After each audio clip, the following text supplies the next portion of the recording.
ஜனாதிபதி மஹிந்த ராஜபக்ச ரிதிமாலியத பகுதியில் இன்று தேர்தல் பிரசாரங்களில் ஈடுபட்டிருந்தார். தெஹியத் கண்டிய மற்றும் கிராந்துருக்கோட்டை பகுதிகளில் தமது ஜனாதிபதி தேர்தல் பிரசார நடவடிக்கைகளில் ஈடுபட்டிருந்த ஜனாதிபதி ரிதிமாலியத்தில் நடைபெற்ற பிரசார கூட்டத்தில் கலந்து கொண்டார்.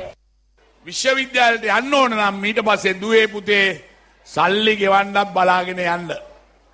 பல்கலைக்கழகங்களுக்கு செல்வதாயின் இனிமேல் பிள்ளைகள் கட்டணம் செலுத்தும் எதிர்பார்ப்புடன் செல்லுங்கள். இலவச கல்வியை நீக்கக்கூடிய யோசனைகளே அவர்களது விஞ்ஞாபனத்தில் அடங்கியுள்ளன. அது மாத்திரமல்ல, வரையறையின்றி இணைத்துக் கொண்டால் திரேசரிக்கு பாரிய சுமை ஏற்பட்டுள்ளதால் அரசு சேவையில் புதிதாக வழங்கப்பட்டுள்ள நியமனங்கள் உடனடியாக இடைநிறுத்தப்படும். சாதாரண தரம் உயர்தர பிரிவுகளில் சித்தியடைந்த பிள்ளைகளை அரசு சேவையில் இணைத்துக் கொள்வதற்காக நான் அடுத்த வருடத்தில் நிதி ஒதுக்கியுள்ளேன். இது சுமையாக உள்ளதாக இப்பொழுது இவர்கள் கூறுகின்றனர். බඳවා ගැනීමට ලබන අවුරුද්දේ සල්ලි වෙන් කරා. මෙයාලා දැන් කියනවා ඒක බරලු. இதேவேளை ஜனாதிபதியின் வெற்றியை உறுதி செய்யும் நோக்கில் ஐக்கிய மக்கள் சுதந்திர கூட்டமைப்பு ஏற்பாடு செய்திருந்த பிரதான கூட்டத்தொடரில் மற்றொரு கட்டம் இன்று பிற்பகல் காண்டி நகரில் நடைபெற்றது.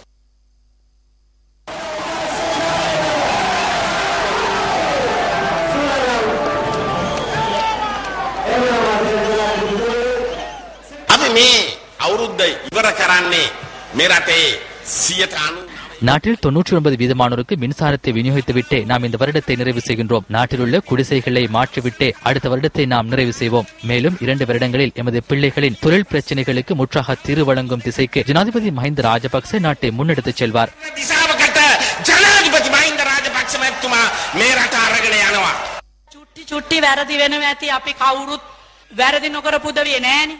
சிறு சிறு தவறுகள் நேர்ந்திருக்கலாம்.